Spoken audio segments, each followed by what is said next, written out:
Hello, everyone. Welcome to the Passion Within. We've got a special guest that's going to share a lot of knowledge that people don't really understand about finances and insurances, etc. He's a brilliant man that I met on the Unblinded that is really passionate about helping others.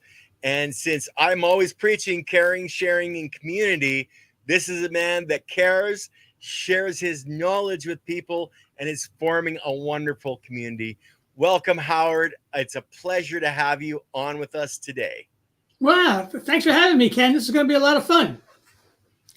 I hope so. And I hope you're going to drop some real good knowledge bombs for people, because there's a lot of people that just don't understand how insurance works, and how it's only benefiting really the corporation and not us as the individual. And I know you can shed a lot of light on that. But let's start going back in time a little bit, Howard, because I don't think you were always doing this. I know when we had spoken, you had had a company where you did catering events, weddings, bar mitzvahs, things like that. So let's go back and find out, where the heck did you find Primerica and how did you get involved into it? Well, it was sort of a crazy story, I guess. I don't know. I guess lots of things are always a crazy story in hindsight, maybe. So I had so I had a catering company, working my tail off, doing events all the time. Didn't have much time for my family or anything. It's a pretty labor intensive kind of a job. I'd say relatively stressful and time commitment. Somebody's having an event on a particular day, Ed, the clock's running, so you've got to get it done. So we had a good reputation, did lots of events all over the place and stuff. The problem was, and I think the problem with two problems with the food service business in general, and maybe where you are, it doesn't matter, frankly, because you guys are used to it, but it's very seasonal. So here in New York, today it's like 30 degrees out. Nobody's doing a wedding outside today that I know of, anyway. Although maybe an Eskimo or two somewhere. Maybe, maybe, I don't know. So that was one thing. It's way too seasonal, and nobody's doing anything outside right in the winter. Number one, and number two is when you're in the summer, when it's the peak season for events, you get everybody wants an event on a Saturday in the summer. Mm-hmm. So invariably, before you don't even have to get close to a particular Saturday or Sunday, you're filled up. I mean, I just got so much capacity to make food, and the serving staff, and the tents and tables, all moving parts that go along with an event. There's not an infinite amount of those things. So we're literally turning business away on days in the summer, and we had plenty of capacity in the winter, but nobody wanted it then. Yeah. So basically, the short answer is I was looking for something else to do, and to even it out a little bit, and I wasn't going to go out and get a job anywhere. That would be crazy. I don't want to do that. So I was in my networking group that I was in. There was a guy who did mortgages, and I said, "All right, teach me mortgages." I don't know, whatever. And he showed me a couple little things, and I never actually did a mortgage, but at least I kind of learned a little bit about how the process worked, and said, "Okay, that's kind of interesting, I suppose." And sometime later, I was having a conversation with a friend of mine, and I go through this whole story, pretty much like what I just told you. And he says, "Well, why limit yourself to just mortgages? Mm-hmm. Let me show you what's going on in the Primerica world." I said, "Okay." And he shows me a little more about all the products and services that Primerica provides for people, but not just the products and services, including mortgages, but not just the products and services, but the concepts behind why they offer particular products and services and why they don't offer some products and services, right? And what I learned was that, so back a step. So in my networking group, I had bought insurance and investments and some other stuff from some people who I knew and trusted, and They said, Howie, this is what you need. You're a business owner. You got a family. You got a list. Here's the kind of stuff Yeah. you do. I said, okay, whatever. You're the pros, you know. Well, anyway, so he shows me these couple of things. And what I realized was two things. That what I bought was totally wrong for me, mostly because I didn't know how the finances work and what's supposed to happen, what's not supposed to happen. I trusted these guys. Yeah. And when his name was Eric, when he showed me some of the concepts and why we do things the way we do, I said, well, that made a lot of sense. So that was part one. So I had the wrong things for me. Right. I didn't die because my family would have been in a mess. So the next part is, though, so the things that I did buy from them, the types of insurance and the types of investments and whatnot, gave the three guys who I bought, different times, different three guys, but what I had bought from them gave them the biggest commissions. So I said, well, really now? So is that how this game is played here? Huh? So I said, okay. That became that sort of epiphany moment to say, I can do this. I mean, I'm relatively smart guy. I can figure out all this finance stuff works. And I can speak from experience to say, aha, this is what happened to me.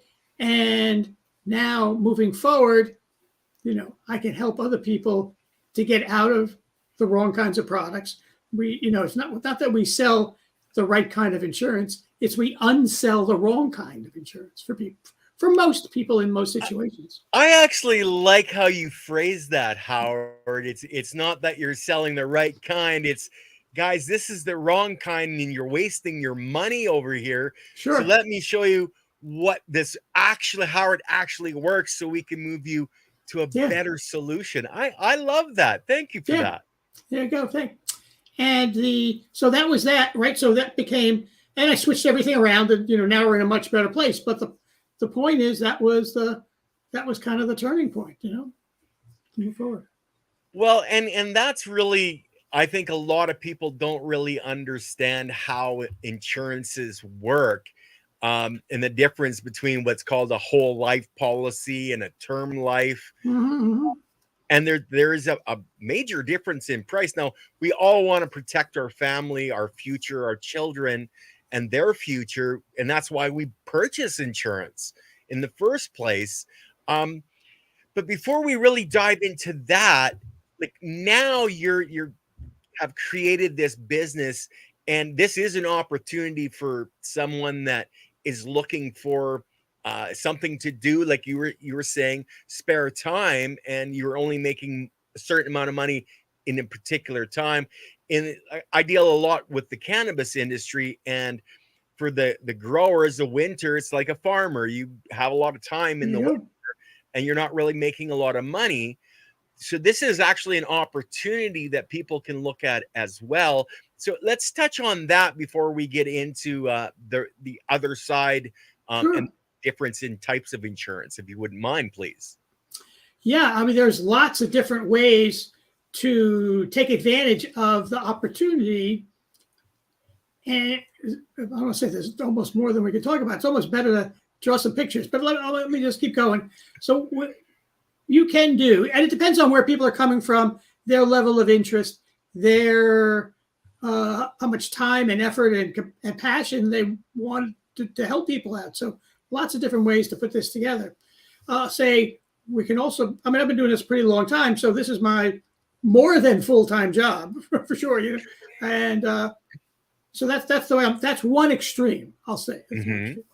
And to go sort of down the ladder, if you want to look at it that way, somebody can come onto our team. Basically, I can say the business model is a lot like a real estate office, where you have the parent company. I don't know what the names of parent companies in Canada are, but let's say the parent company. And in the US, it's Berkshire Hathaway is one of the bigger real estate companies. That's the parent company. So that would be Primerica for us. Then there's a lot of local Primerica offices. Mm-hmm. Right? And out of that, there's a person or persons who run that office. And then there's some other people. So now in the real estate world, you got Berkshire Hathaway, the parent company. Then you have local Berkshire Hathaway offices, Joe Blow's Berkshire Hathaway office, right? And then you have a bunch of people running around selling houses. Right. When somebody sells a house, when agent sells a house, they split that commission with the person who runs the office. And then that person who runs the office shares a little bit of that with the Berkshire Hathaway company, and everybody's happy. So good, that's that. Now, the only way a realtor can actually make any money is to help somebody buy or sell a house. Right. So they're somewhat limited in how much they can actually make and do in a day, or a month. Okay. So now that's that. The guy who runs Joe Blow, who runs that office, right? He may or may not be selling houses anymore. But if he's got a big team of people, a big team of agents, somebody is selling a house. Not everybody may be selling a house this week, but the bigger team he has, more likely somebody is. So he's in that position where he's making some money based on the efforts of his team. And he's doing the training and all this. So it's not like he's sitting, sitting in his lounge chair doing nothing, but they're working pretty hard anyway. So it's a different mindset. Okay. It's kind of like a franchise, like buying into a McDonald's. Oh, it's exactly that. It's exactly the same as a franchise. That's a good way to look at it. Now, Primerica is the same way, except everybody in Primerica is both the agent helping people out with their individual insurance and investments and stuff, and also a team leader. So we have a team of people who also have their own clients. And so it's a nice little tree of the way that works. It's a lot like a corporate structure set up, right? You have the CEO and the division heads and the managers and the other people, right? So it's kind of the same. Well, it's all the same stuff anyways. So that's kind of how that works. Now, fine. Anybody can do in that structure, anybody can become somebody like me. And there's, thousands and thousands of people out there. And not everybody's making tons of money, but hey, you want to make a couple bucks? Great. Now, let's go back to actually doing the work. What that means is you could be full-time or whenever you get around to a time. Somebody who, if there was an agent, we'll say, who's working part-time, got a regular, nice full-time job, whatever they're doing, but they're in a situation where they recognize someone they know needs some help with debt management, just had a baby and should get some life insurance. Somebody just changed jobs, they do a rollover from their retirement plan. Wherever those situations come up, that person could actually do the work, assuming they were skilled and had the licenses and stuff, or pass it off to their recruiter, somebody who actually can do the work. And they still make the money anyways. So you can basically, you're helping your friends and family, when life changes. Like I want to bring up a question that one of the live chat. Oh, cool. I've never been good with finances for myself. Now in retirement, wish I had. Is it too late? It depends what too late means. So it depends what you mean by too late. There's always time to, as long as you're moving and can pick up a phone. You can breathe. You can do something. You can do something. It depends what you're looking for next, though. What's your goal and what's your purpose for making some money? That's the idea. Okay. Yeah. So I know that 35 plus years ago, I actually had ran into Primerica. I've had some Primerica term life insurance. Oh, cool.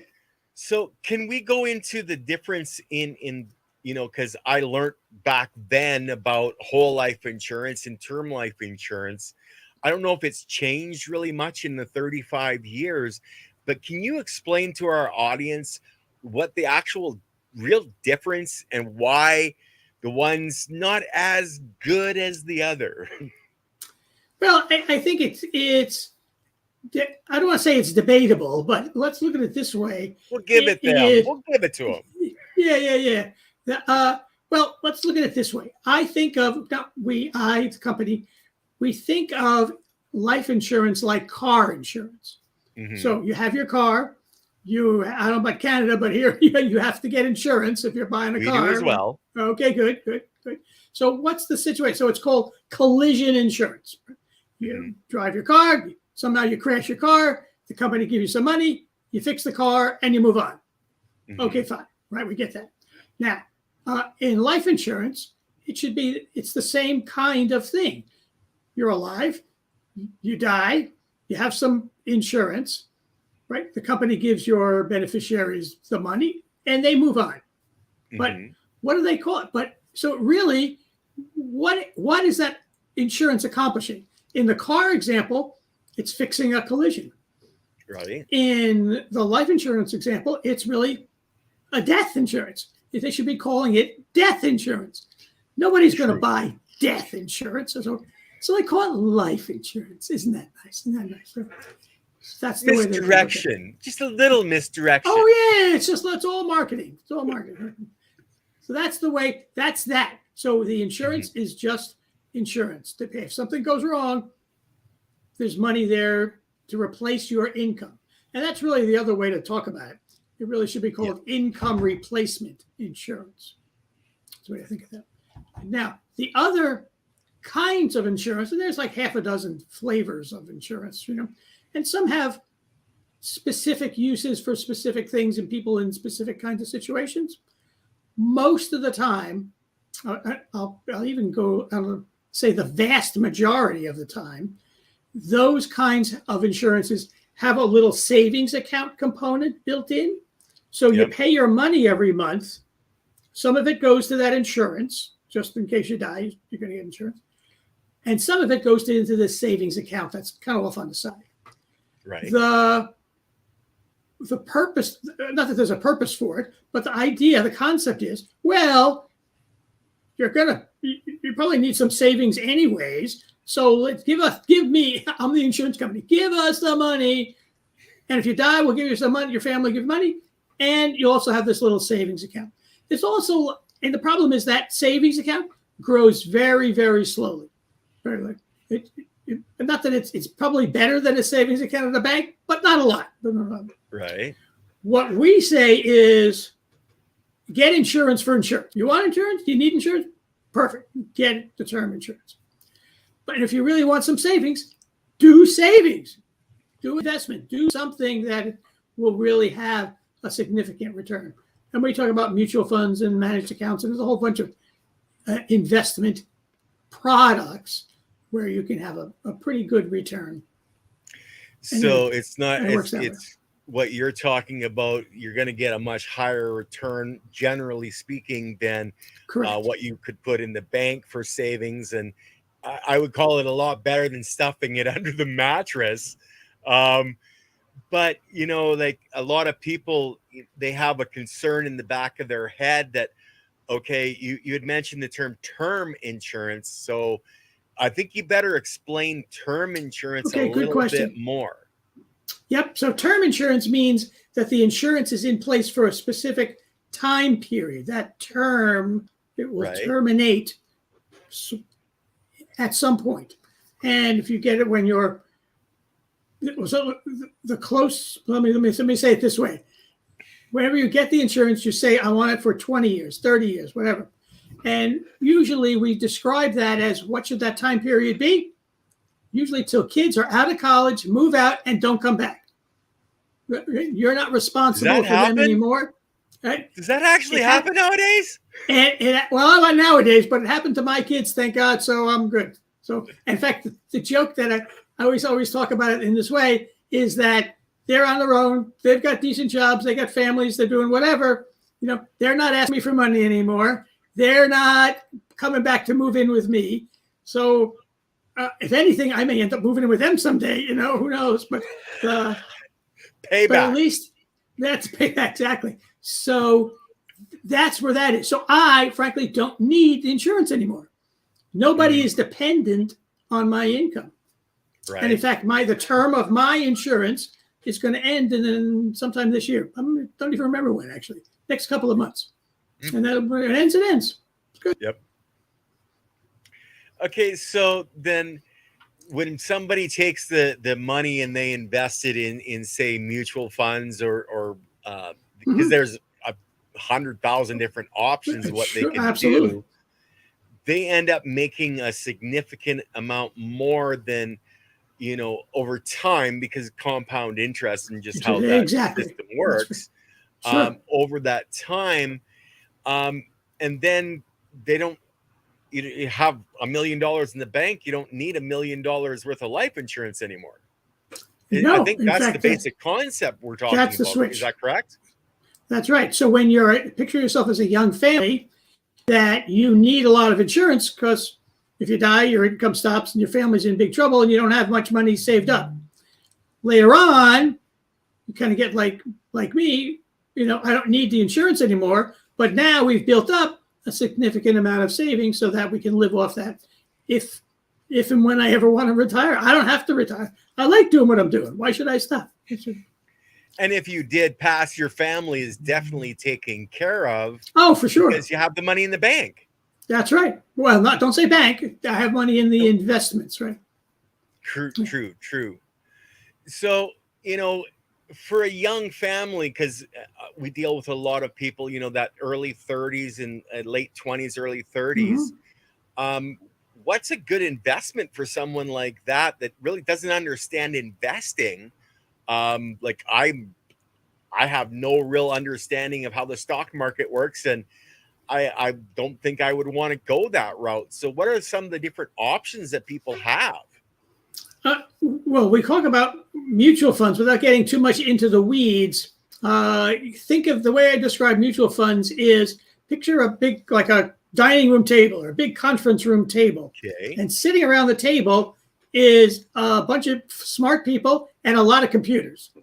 And you and millions of other people throw their money on the table.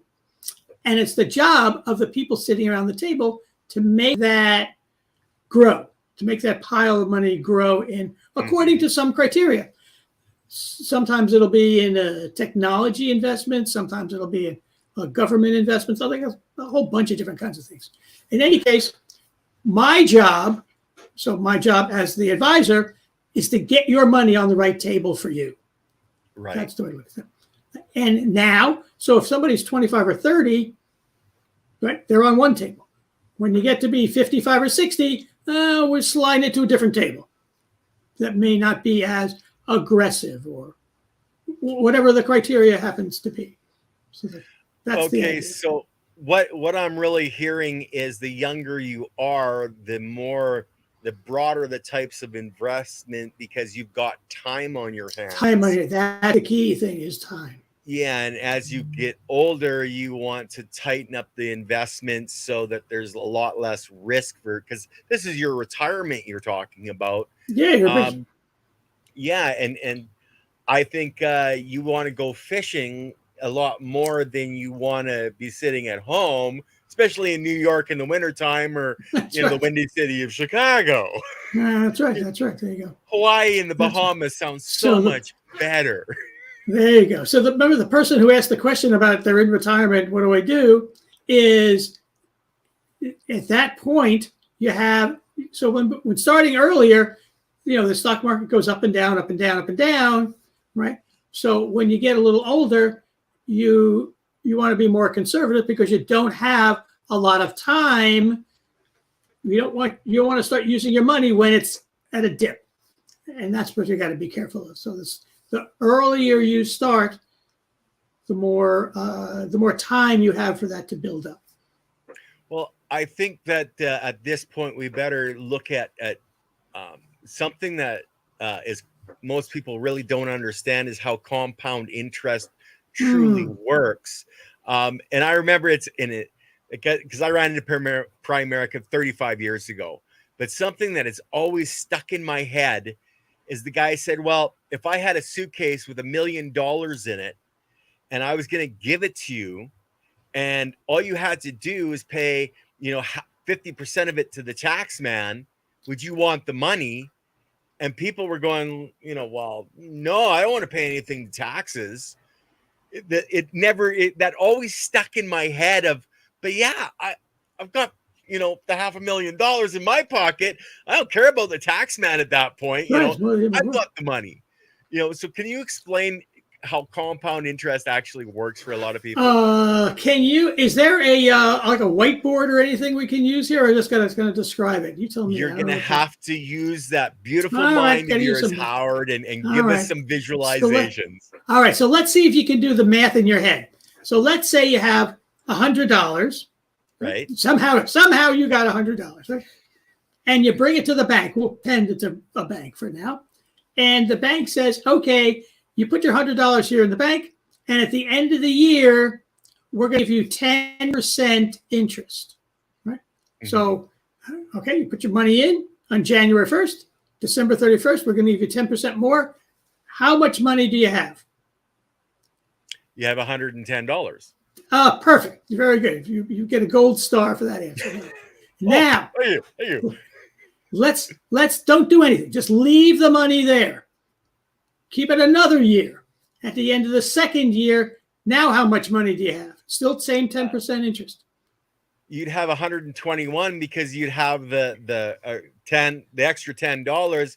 You would make that extra dollar on that 10. So, okay, now I'm starting to get the picture. And over time, the more the little bit adds up until you're at another $100.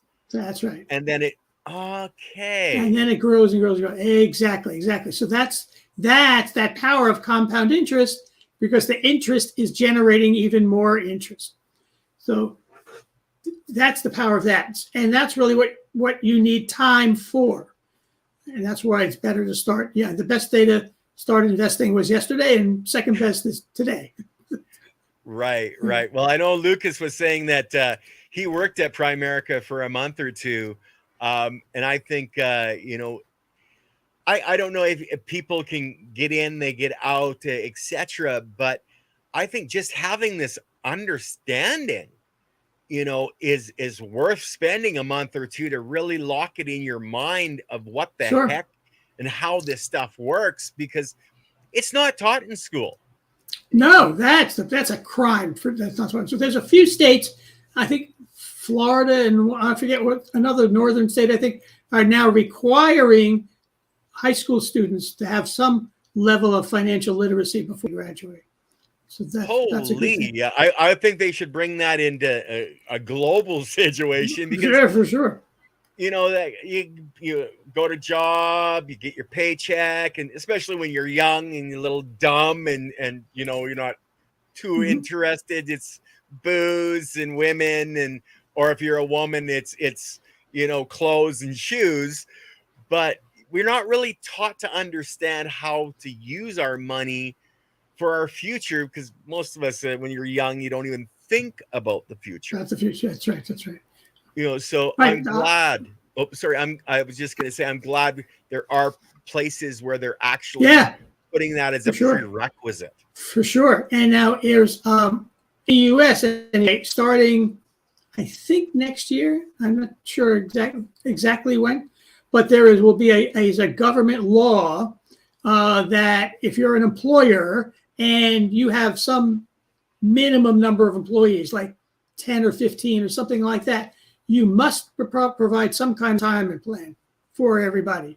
And it somewhat doesn't matter, but as long as there's something there for the employees. So that's a step in the right direction.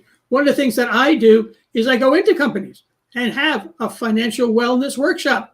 We teach all these kind of things, not just compound interest, how insurance works, how your credit report works, how your score is figured out, all the things that you really should know when you're out and about and you have money coming into your family, you got money going out, but how do we manipulate that? How do we know what to do? So, well, okay, you just mentioned something that I don't understand myself, and being in my 50s, I should. Credit report. How that really does that work? Because you hear about it all the time, and there's this app you can check your credit report, but how does that work? Because I to be perfectly honest, I'm not exactly sure how that damn thing works. And I'm not sure about Canada, but here in the U.S. there's every time a company lends you money, so whether it's a bank with a loan, a credit card company, a car loan, or whatever, that gets reported to these 3 credit bureaus, and they keep tabs on all this data. And each one has their own algorithm, but algorithms are a mess. But everyone has an algorithm to figure out what as a score, because now the next person who's going to lend you money wants to know, are you going to pay it back? How can they tell if you're going to pay it back? So they give you a score. And the scores range from 350 to 850 or 300, okay, the low end. But definitely 850 is the high. And it's based on a bunch of different criteria. So do you pay on time? Number one, that's the number one thing. How much debt do you actually have in dollars amount? How much have banks and credit card companies allowed you to borrow? This is the limit all the companies put together. This is the limit that you can borrow. Now, if you have this much and you've used this much, that's a lot. That lowers your score, right? So you really don't want to get too close to the edge. If you have this much allowed, but you've only used this much, that's good, because now you got a lot of cushion to borrow more. And it's still a good mix. So you have credit cards, a car loan, a mortgage, it shows you're a fine, upstanding member of the community. But wait, there's more. There's more. It's not just, it's not just your ability to pay back. The score is not just your ability to pay back whatever you borrow, but there's lots of other things that come into play. And we always like to say, how you do anything is how you do everything, even if it's not true. But the reality is it probably is true. How you do anything, how you do everything. If you have a lousy credit score, it's an indication of other stuff, like you may be a lousy driver. If you're a lousy driver, your car insurance rate's going to go up. If you have a lousy score, you may not be a very good employee at a company, because you're always worried about paying your bills. You're not focused on the job. A landlord may not rent you an apartment because if you have a lousy score. Not just can you pay the rent back, but pay the rent at all, but maybe there's other issues going on there too. So there's lots of things that are affected by your score. Now, the job one I'd actually never even considered, never even heard of. Not every employer does it, but they can. Yeah, but they can. Okay. Well, I like, for me, credit card is, I'd always wanted to, use it as little as possible. Like my parents were like, put it in a thing of water, stick it in the deep freeze, and if you want to use it, pull it out. If you still have that same desire to go buy that by the time it's melted, then use it. Then all right. That's a good way to look at it. You got to know your own limitations and what you can get away with. Yeah, that's a real gold bar, Howard, because as I said, I really didn't understand it to the depth that you've been able to explain it. So I really appreciate that. Oh, good. I'm glad you like that. That's good. Yep. Yeah, so I know that Lucas, because he'd been in it, he had mentioned that it wasn't the thing for him, but he'd gotten a lot of good information from spending some time there. And Lily saying what you just said is very interesting. There's other aspects to what you do. Would you mind sharing some of those things with us? There's other kinds of products and services that we offer depending on what the clients actually need or want. And everything we offer is focused on regular, middle class, everyday kinds of people. And what I mean by that is, I hate to use this term, the target market, but the sweet spot for our clients are married or coupled in some way. Don't have to be married for sure. Have a couple of kids, be a homeowner, live in the area a couple of years, be between 25 and 30 to about 55, 60, and making some decent money. So, and when I say decent money, 100, 150,000 combined. It's like because if people are making minimum wage, they're barely, it's worse. Well, it's worse than paycheck to paycheck, but we need something to work with, so, Right. And in that particular case, if they have some extra to work with, then we can use it to make their life better. If they don't, they can somewhat take advantage of the opportunity that we have and make some money here too. It's a different mindset, but there you can certainly do that. Well, So I that's actually really appreciate that, because a lot of people are, in the situation where it is paycheck to paycheck and making end meets, especially with the way our economy is, can be fairly difficult. And there's an opportunity where, they can do something part-time, make a little bit extra, and then they're learning how to use the money, do this, and invest that money that they're making in their future. I think a lot of people, especially the way the world is, could use that opportunity. Now, how long has Primerica been around? Like, how stable of a company are they? Well, the company was started in 1977, so it's been around for quite a while. But also, if you can see it's not just the longevity, although that's kind of important. What's happened more recently is there's all kinds of awards the company has gotten for customer service and a great place for women to work. It's all kinds of stuff that goes on there. So that's really, really good. But also the partner companies. So if you think of a wheel, I guess you can think of a wheel, or no, a better idea is a supermarket. So if you have a supermarket where you go into the store and you want vegetables are on this aisle and the meat's on this aisle, and the junk food's on this aisle, you go down the aisle of whatever you're looking for. And Primerica is the same way. If you're a young family, you need some insurance, you want to start saving. We also have product for a home automation system, a legal service. We have annuities and some other products that are specifically for people getting ready to retire, 401k plans, a whole bunch of different kinds of retirement plans that we can set up for companies. So it really depends on who we're talking to and what their particular needs are. We just started, I guess, earlier last year, a Medicare supplement kind of product too, for people who are a little bit older, over 60, 65, to get ready for that also. So there's not much that we don't offer in that area. So you're more of a Walmart instead of just a small little store now. And I think that's fantastic, because we all need help in a lot of this stuff, because, who knows what's an annuity? Most people don't understand the terminology. Sure. And I think that's something that Primerica is able to teach and share. And exactly. So where are you going with what you're doing? Like, you're getting a little gray, how long do you think you can actually do what you're doing? Like, you have the passion for it, you have the knowledge. How long do you think you can go at this, Howard?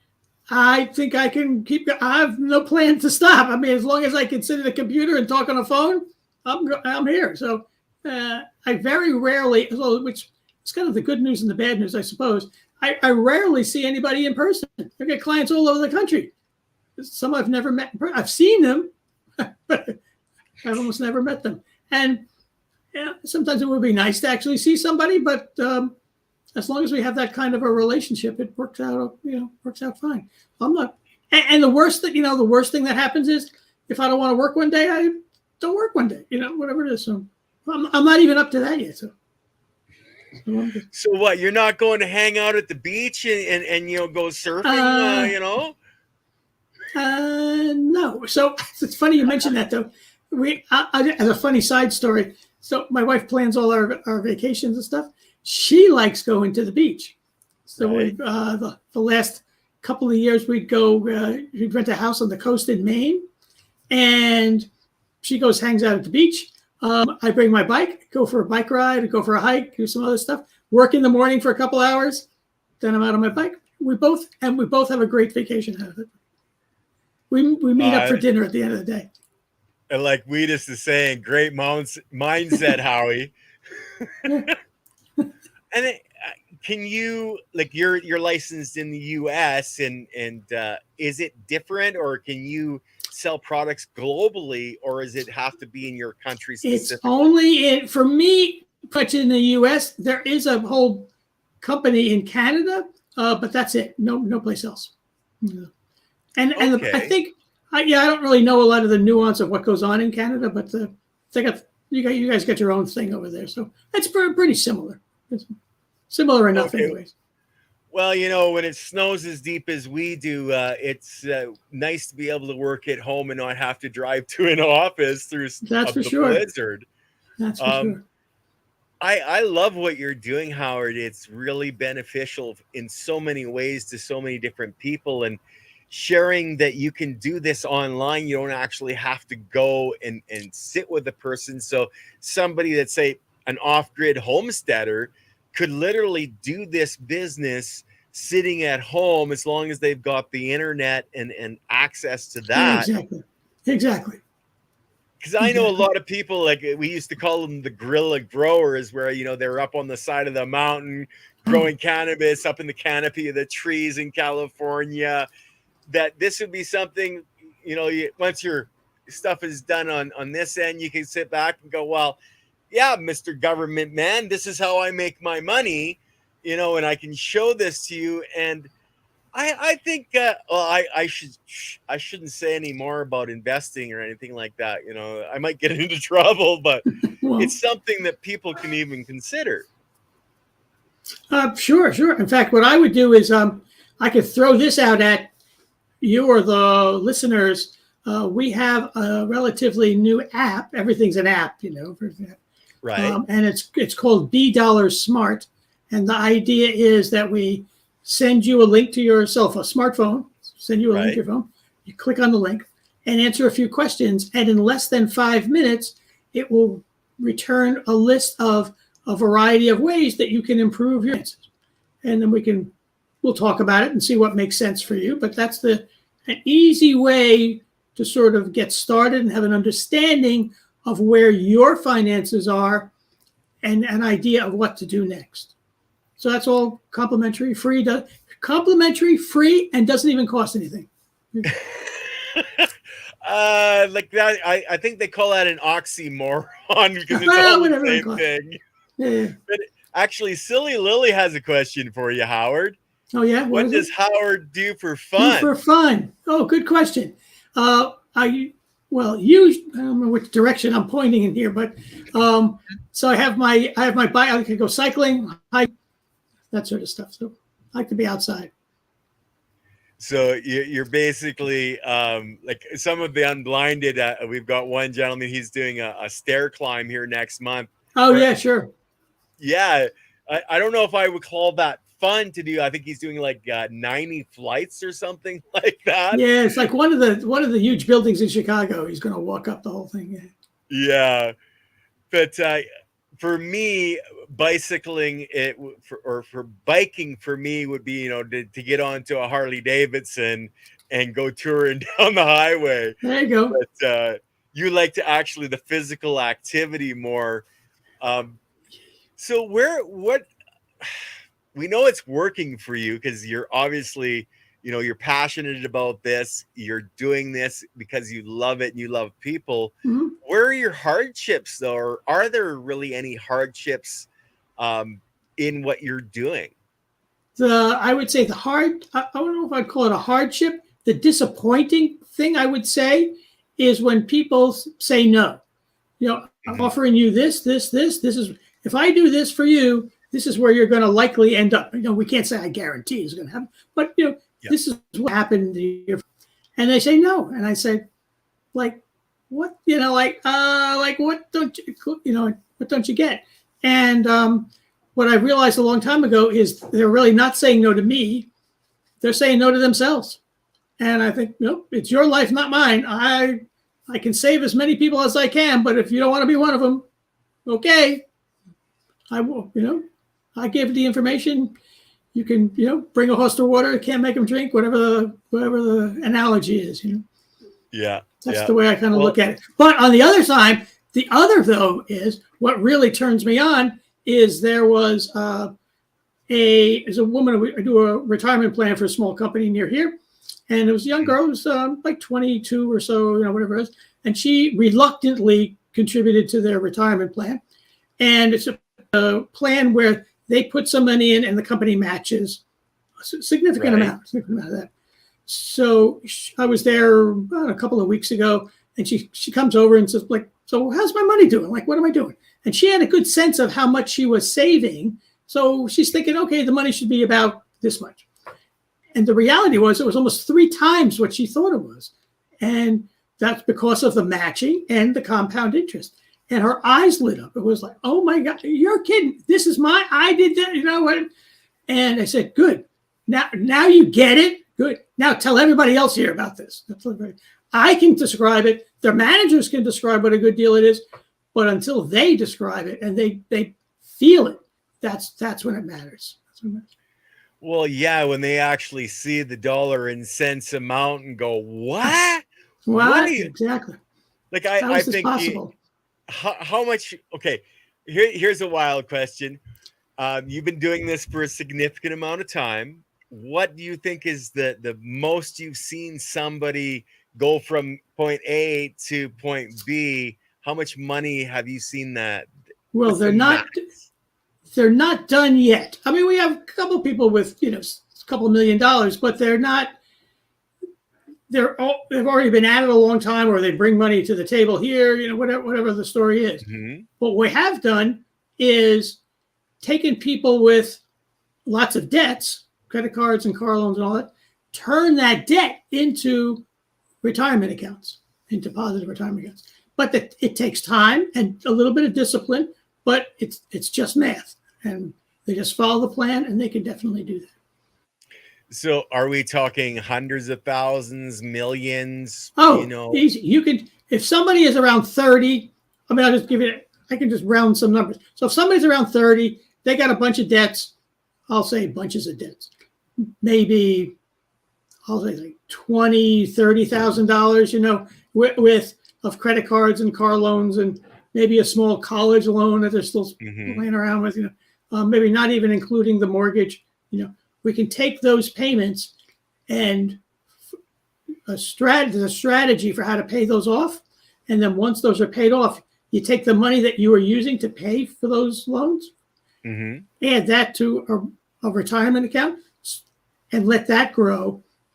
Now, no more money out of your pocket, right? It was going here, and now it's going there, and now it's going there.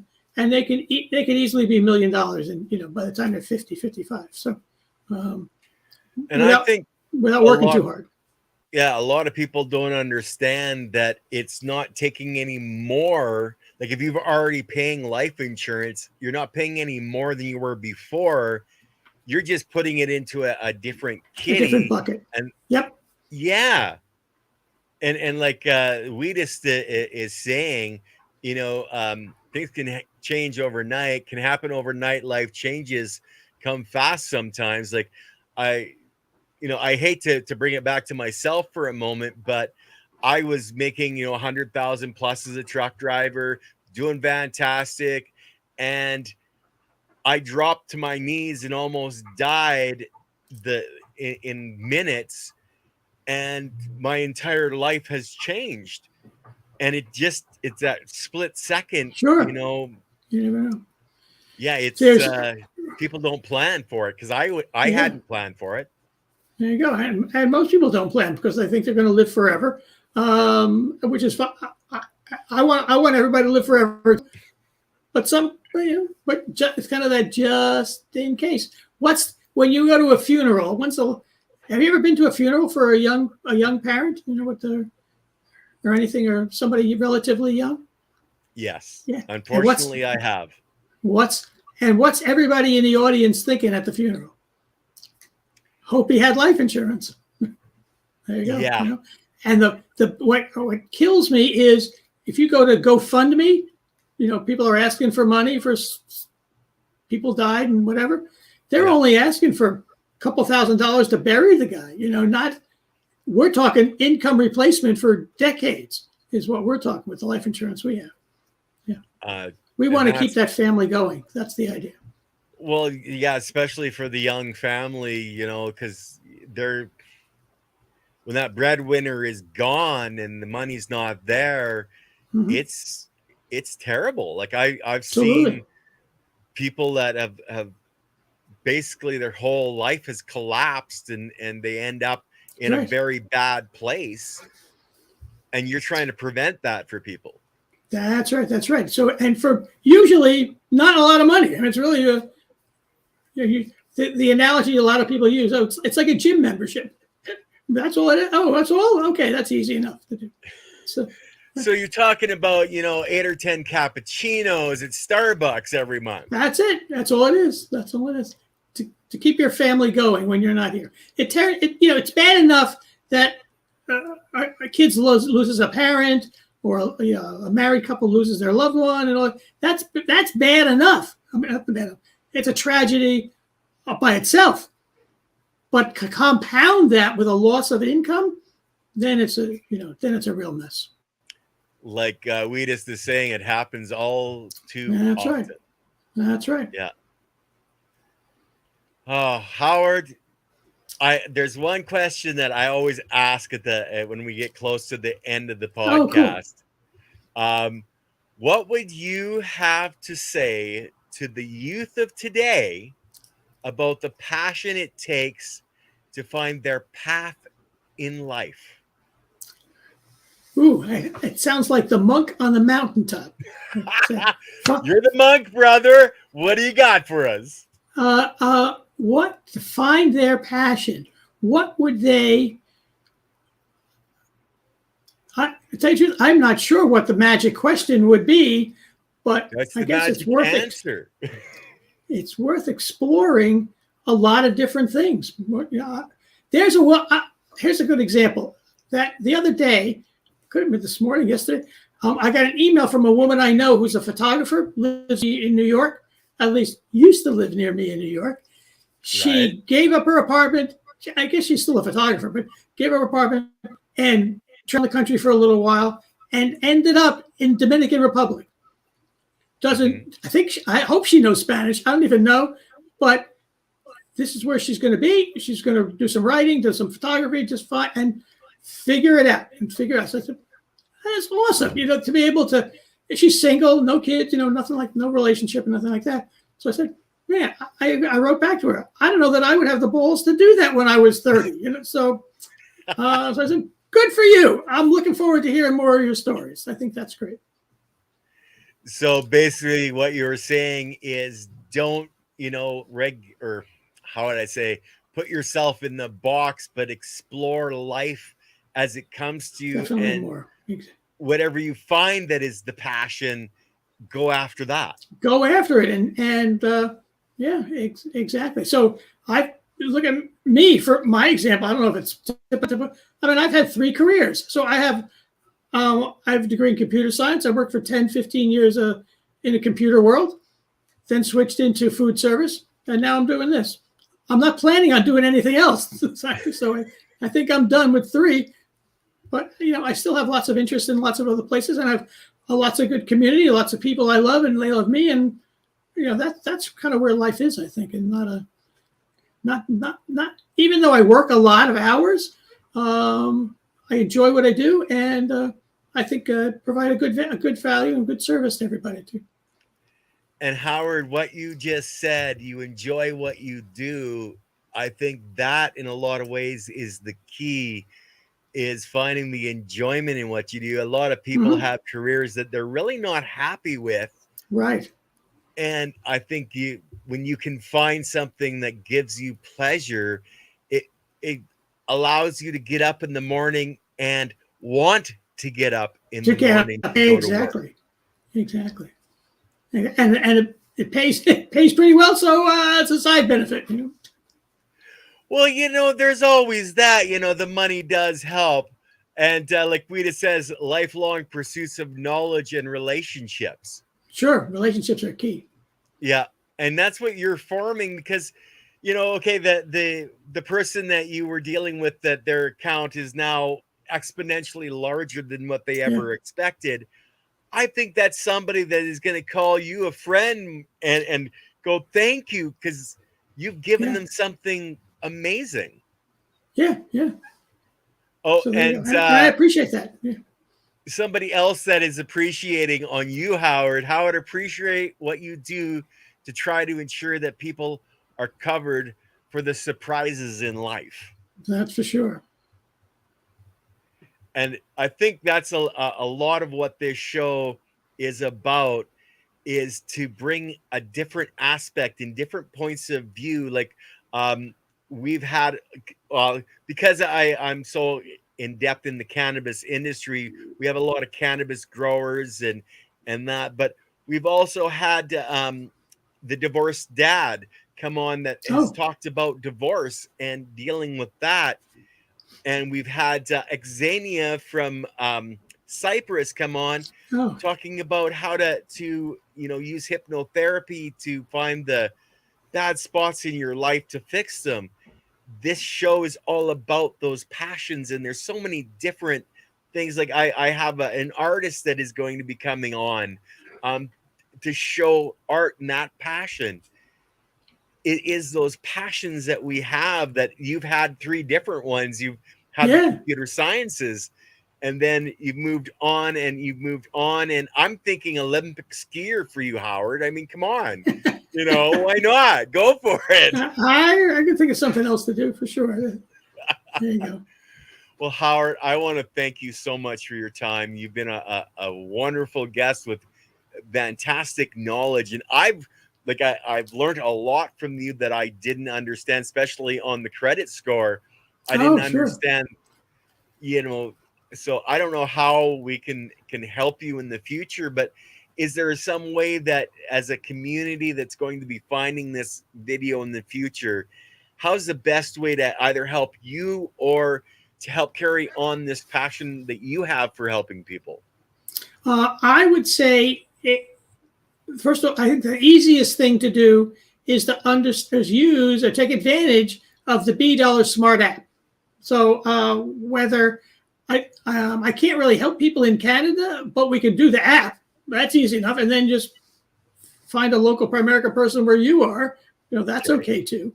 In the U.S. is where and there's a lot of people here too. So that's certainly the people here I can help, and also people who are looking to make some money part time. I mean, we could certainly set people up and part time, full time. Whenever you get around to a time, whatever works for them in their life.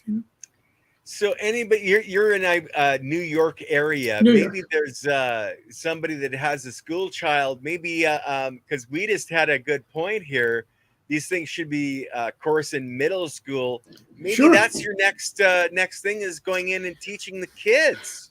Well, I've thought of that. I've tried it a couple of times in a couple different places, and I think it's more the education system in this country that's messed up. But when you approach that, the principals and all those kind of people, they kind of push back and say, there isn't enough time to teach what they have to learn in the first place. This is sort of extra stuff that we just don't have time for. Was that all right? Hey. Silly Lily says, Olympic cyclist, Howard. I don't know about that. I'm a little beyond that, that's for sure. I can watch them. I don't. Cheer them on. Yeah, exactly. Cheerleader. Exactly. There you go. Okay, Howard. Thank you very much, brother, for coming on and sharing. Yes, it was a lot of fun. And your passion. Very good. So, thanks, is Ken. there any other than the links that are in the description? What's a good way to get a hold of you? I think those are the best to get either on. They can connect with me on LinkedIn or some of the Primerica specific websites that we put in there. Those are fine too. And whoever in the U.S., just point them in our direction. I'm happy to help them. So, I'm not interested. The other thing, I'm interested in helping people however I can. If they already have an advisor, great. Think of me as like a second opinion. I'm not here to take business away from somebody else, but we'll just see where it goes. I'm always happy to have a conversation wherever it's going to lead. Well, and like you said yourself earlier in the conversation, you had trusted the people you were dealing with, and then you found out that it was all about them and their pocketbook. Right. It wasn't as much about you. So sure. Okay, exactly. For the audience, thank you guys, Hillbilly, Weedist, etc., Silly Lily. I love those names, by the way.